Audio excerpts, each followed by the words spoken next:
Hello, you all. I was over here in my dad's backyard up against the mountainside.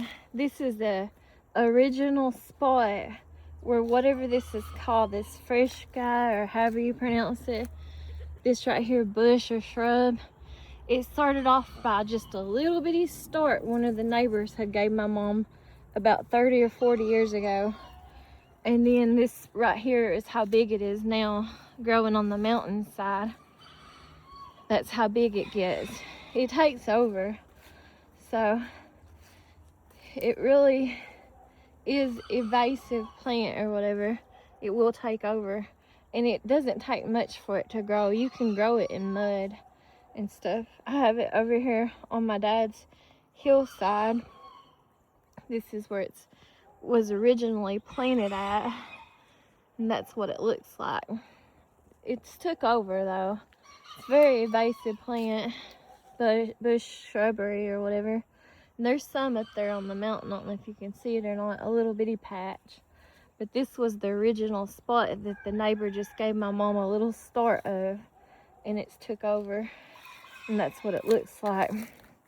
It's real pretty, but it don't last long. It just lasts us from this time in the spring. And this is what the little blooms and stuff on it look like. They don't last that long at all. They're pretty though. Real pretty little plant. I'll take you out here since I'm over here, and I'll show you some of the chickens that he has and roosters and stuff. There's his weeping willow tree. These are the rocks that he has in his backyard here. And here's a little chicken's coop or whatever. This is my oldest daughter's. Last year for her birthday, she wanted, just because they were cute and little, she wanted these little Baney. These are the little Baney chickens and stuff is what you call these, and roosters. Look how little they are. There's a bunch of them. They're cute. If I ever had any chickens or anything of my own, this is the kind I would get. I would get these little Banies.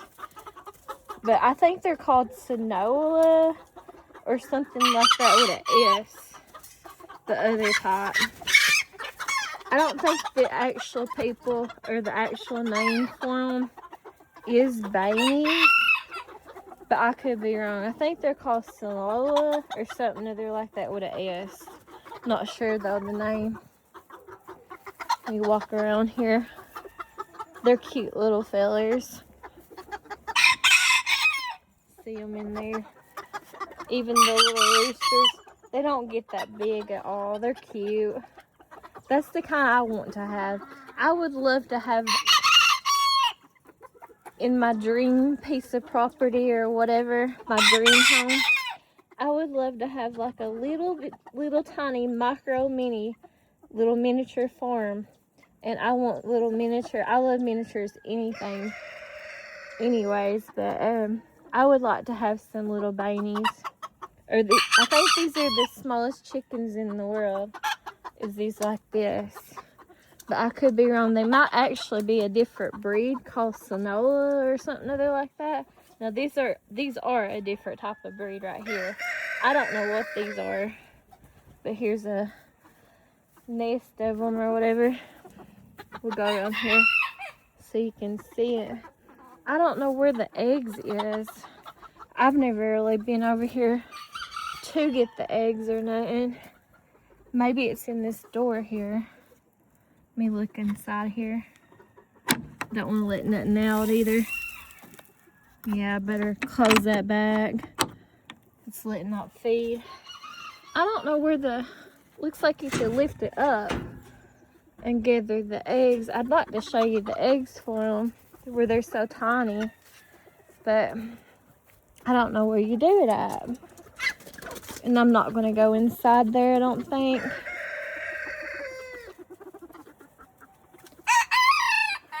I don't think so. But I like miniature stuff. I like little stuff. I always have. We used to have rabbits over here in this barn and these cages and stuff years ago, but we don't know more. I don't think there's any. I'll walk back here and show you guys. But there used to be chicken coops and stuff back here, but I don't think that there's any like running free much at all in these nests or nothing back here. In these bins. Now sometimes you will find snakes that get up in there in those cages, but I don't think these are being of any use or nothing right now. There's some stuff that they have around the barn. This is what everything looks like in my dad's backyard. I'll just do you a little tour for you guys. This vine right here is took over. Ivy is took over. I don't know if you can see up in there or not. When I was younger, we always did have the burn piles out through here. But I had a Ouija board one time. I was into really dark stuff at one point in time when I was a teenager. Me and my friends was. And we heard all kinds of stuff up in the top of the barn. It used to be real scary. We used to jump too from that part.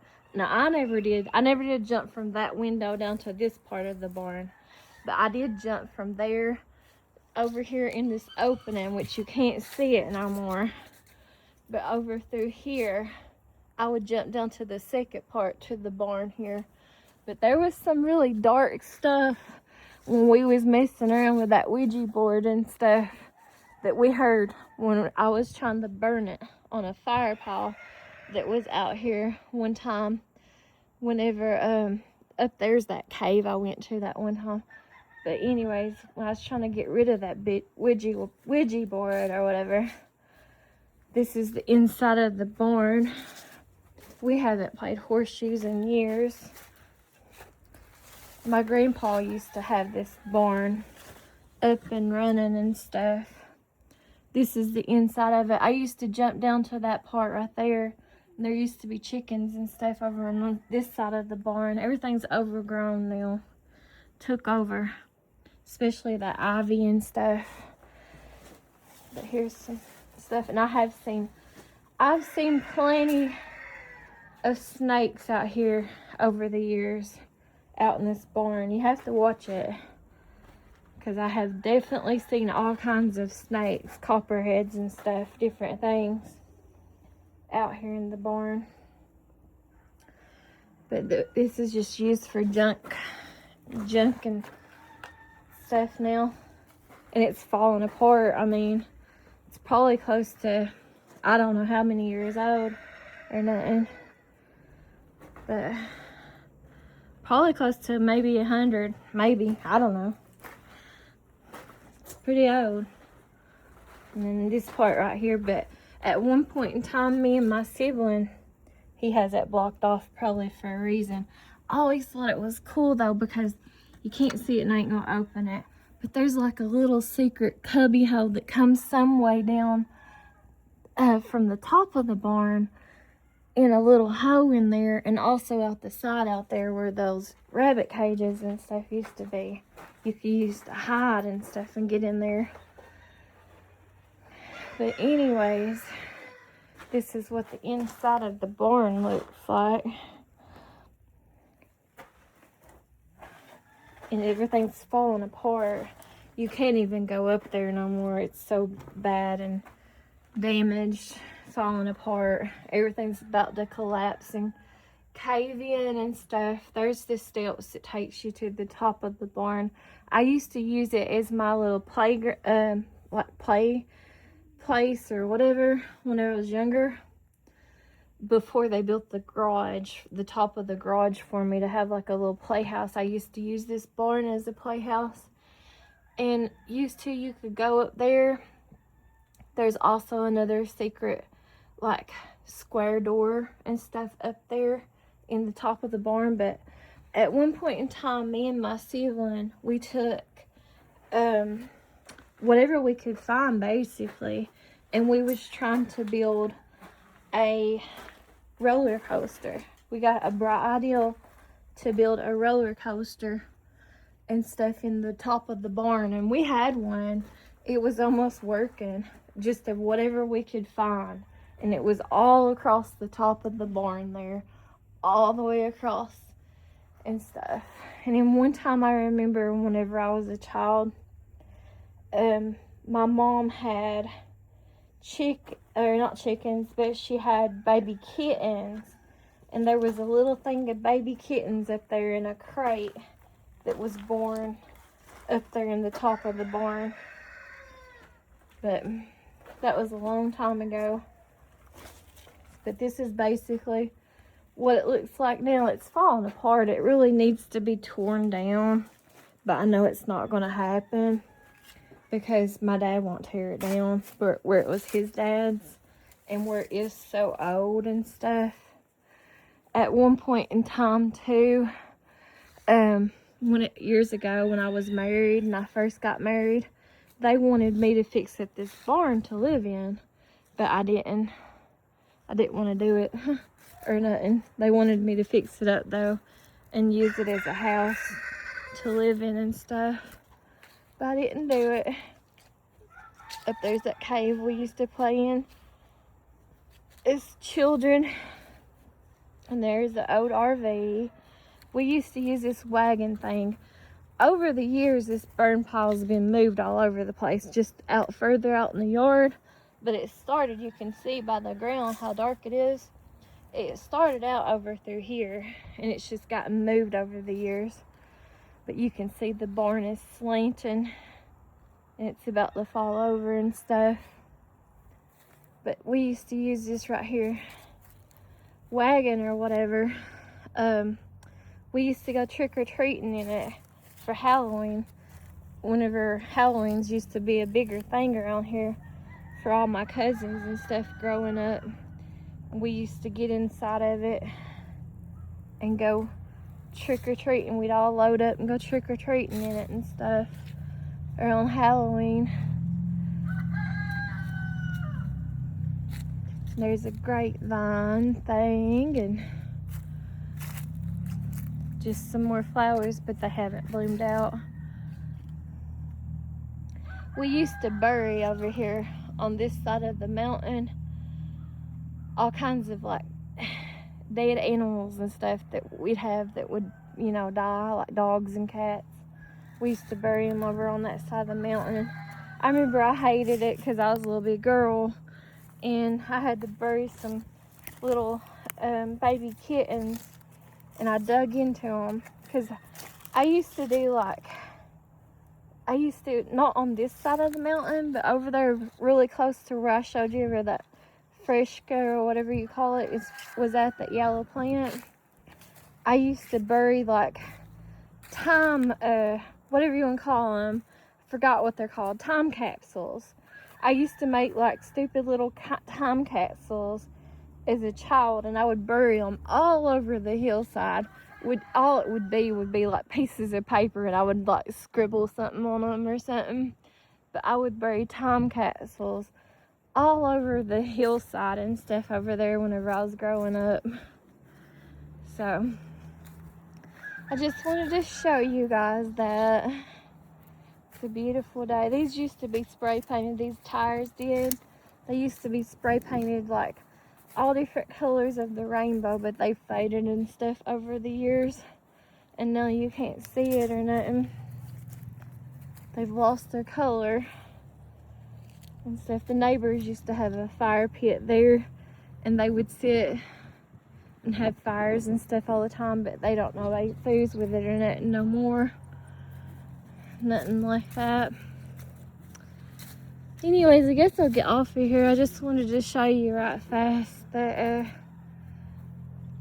around my dad's yard and stuff, it stays really damp over here and saturated, the ground does. I don't know why. I guess because like in the spring, if we have a lot of rain, it does tend to flood. And there's 12 waterfalls that will come off the top of this mountain right here from like the neighbors over here all the way over across to where my mom's trailer is and stuff, there would be 12 waterfalls that would come off the mountainside. And so, anyways, those stumps, even though they're rotting and getting old and falling apart, that's what I used to dance on whenever I was a child. I used to sit over here and dance on these tree trunks, these stumps. For my grandpa, he would sit over there on the other side of his side of the pond, which is now my uncle's, and he would sit like on a bench or something that used to be there in the corner, and he would like sit and clap and watch me dance and stuff when I was a child. So that's how I'm not proclaiming that I'm like any kind of dancer or anything like that, but that's basically how I learned and taught myself how to dance, or just taught myself, you know, to listen to the music, the rhythm or whatever, to dance or whatever. This is a banana tree. It'll come back out of it, even though it looks dead right now. It'll come back out of it once it gets closer to, you know, summer or whatever, and it'll look pretty again. But it looks dead right now. There's the weeping willow tree. But over here on this ground, it just stays so soggy and wet and saturated. And it's, I guess, because there's so much water and stuff up underneath here and around here. I'll end this video. I'll go over here and show you. Looks like he's gonna feed the chickens, and I'll show you right fast the chickens or whatever that he's got over here to be fed. But over here on this side of the hillside, when I was a child, I used to, on the other side of that yellow plant, I used to put all kinds of time capsules in the ground as a child. Now I'll show you him. He's getting ready to feed the chickens here, and I'll show you what it looks like. I don't know what type of chickens these are. What type of chickens are these? Most of them barred rock, but there's some different ones. And then we feed them scraps and stuff like that too. And here's more of the ivy and stuff. And here's one of them old, like you would see on the Snow White cartoon. I always did like these things. It's overgrown by the ivy, but it's like a water thing. They used to use old-timey looking thing. It's overgrown with the ivy. You can't get it apart or nothing. And then over here is these little itty bitty chickens. These are called the Baney chickens. And I guess I'll end this video here. So thanks for watching. Yeah, these are the Baney ones here. Where's their eggs at? Or do they have any right now? I was going to show them their little eggs. You can kind of see them right there. I think they're cute, the Baneys. But these are the other ones here. There's a bunch of them. And then over here's the little bitty Baney ones. I like that one up there. It looks black and white looking. It's cute. It's kind of bigger too than the rest of them. But anyways, I just wanted to do that video for you guys to show you guys some stuff. I appreciate y'all for watching. I'll talk to you guys later. Y'all have a great day. Thanks. Bye-bye.